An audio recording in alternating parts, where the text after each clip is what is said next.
República Mexicana. Bienvenidos a Fórmula Confidencial en esta edición sabatina. Les saluda José Antonio López Sosa con el gusto de todas las noches.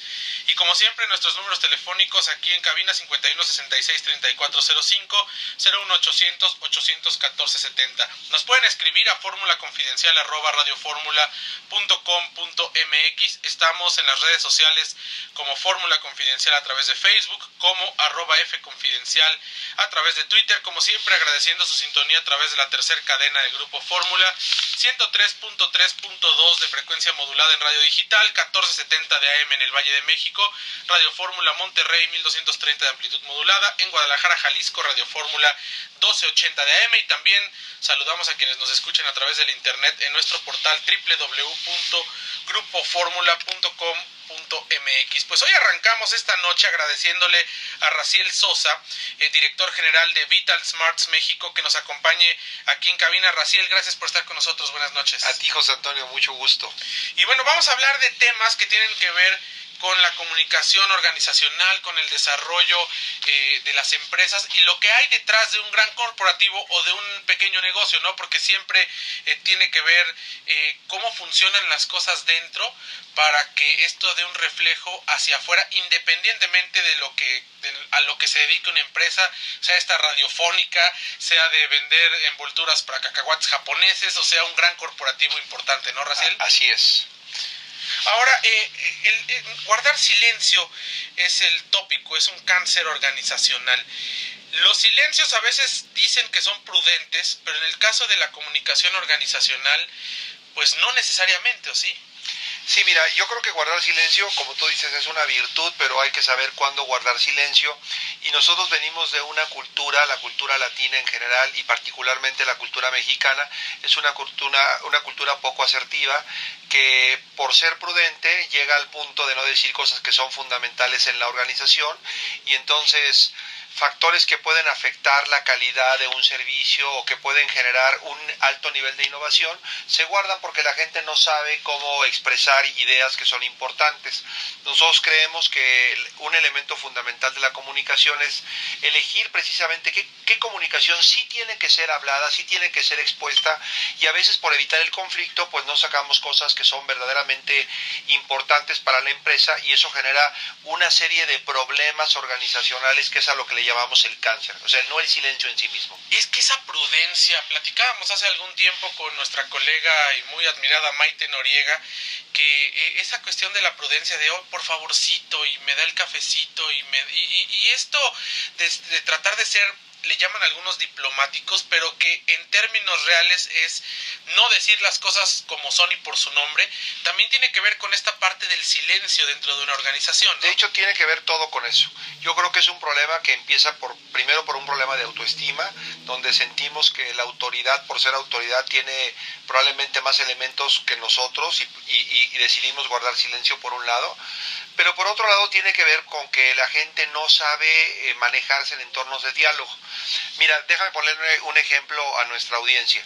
Si yo le pido a la mayor parte de la audiencia que haga un dibujo en este momento, un paisaje, una familia, una casita, yo te aseguro que el dibujo que van a llevar a cabo se parece mucho al dibujo que hubieran hecho cuando tenían 10 o 11 años de edad. Como que ahí se detienen las habilidades de dibujo, a menos que te hayas preparado, a menos que seas pintor, lo más probable es que hasta ahí llegues, y la mayor parte de nosotros hacemos el mismo dibujo con la misma calidad.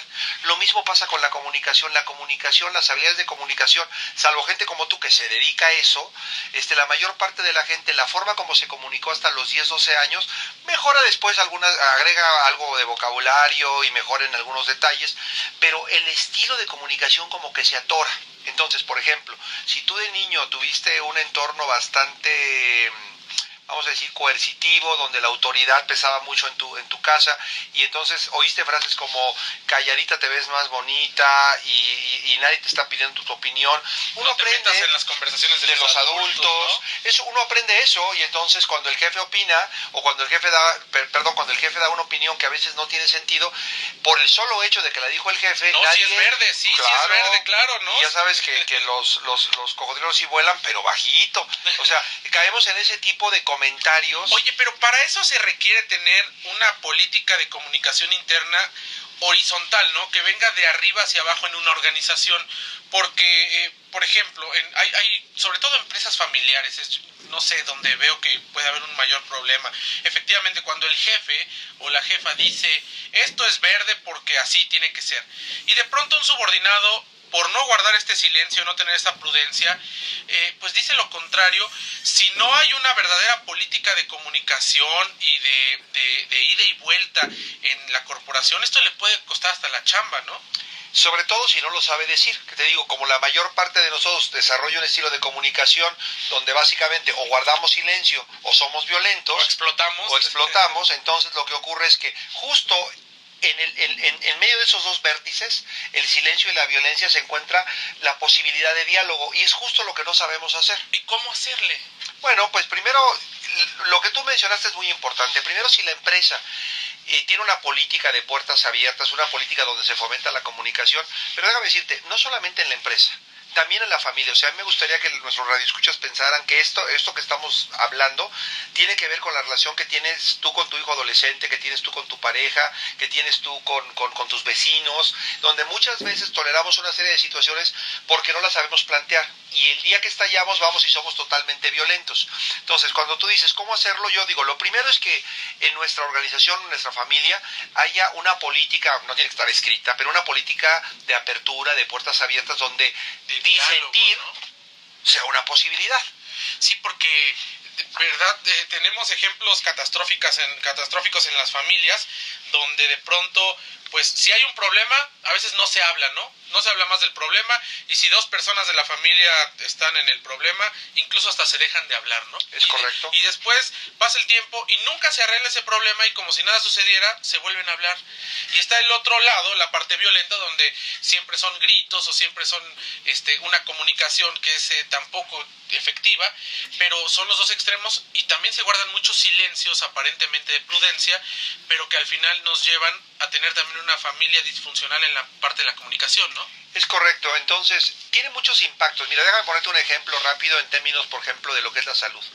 Vital estudiamos que el 80% de las infecciones que una persona adquiere dentro de un hospital en Estados Unidos, esto es alarmante porque estamos hablando de la realidad de un país de primer mundo, el 80% de las enfermedades adquiridas dentro de un hospital pudieron haberse evitado porque alguien se dio cuenta que alguna persona que estaba manipulando, por ejemplo, el instrumental, o que estaba teniendo un paciente, no siguió el protocolo de higiene básico para poder, digamos, manipular adecuadamente estos utensilios, y resulta que se dio cuenta, pero como yo no me atrevo a decirle a la persona que lo está haciendo mal, entonces la persona acaba por dañar este tipo de cosas. En la industria aérea ha pasado, y tenemos estudios muy claros que demuestran que muchos accidentes que fueron error humano pudieron haberse evitado porque alguien se dio cuenta que lo estaba haciendo mal, el piloto o la persona que estaba tomando las decisiones, y no se atrevió a decirle.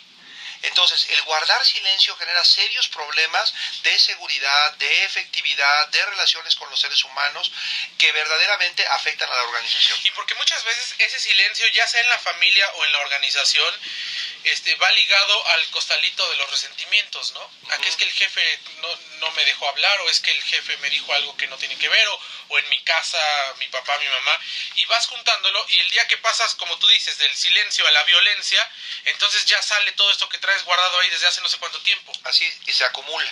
Entonces yo te diría, mira, una de las herramientas que tú preguntas, oye, ¿qué hay que hacer? Lo primero es tener una política de apertura de puertas abiertas. Eso ayuda. Diálogo. Exacto. Pero la segunda es que yo adquiera habilidades para poder confrontar una idea que es diferente a la tuya, porque normalmente no lo sabemos hacer.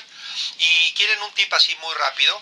Yo le pregunto a nuestra audiencia, cuando van a una conversación importante en su vida, ¿qué es más importante para los seres humanos? ¿La verdad o tener la razón? Yo te puedo garantizar que si el 80% de la gente piensa en esta pregunta, ¿qué es más importante para ti? ¿Obtener la verdad o que tú tengas razón? Yo te aseguro que la mayor parte de la gente está pensando, para mí es más importante ganar, tener la razón. Y muchas veces somos capaces en una conversación de estresar un argumento, de inventar algo con tal de decir, pero lo dejé callado, pero ya no me pudo contestar, pero le maté su gallo. O sea, es más importante para la gente ese tipo de cosas. Nosotros decimos que cuando uno va a una conversación tendríamos que ir con los motivos correctos. Por ejemplo, hay 4 motivos que son fundamentales. Déjanos hacer un corte y seguimos platicando de estos 4 motivos fundamentales.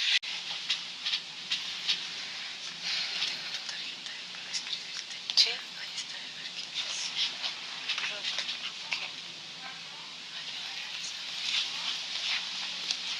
Ya estamos de regreso, seguimos platicando. Raciel, nos ibas a hablar de estos cuatro puntos, 4 ejes, ¿no? Sí, yo te diría, cuando vamos a una conversación difícil, una conversación complicada, yo le diría a la audiencia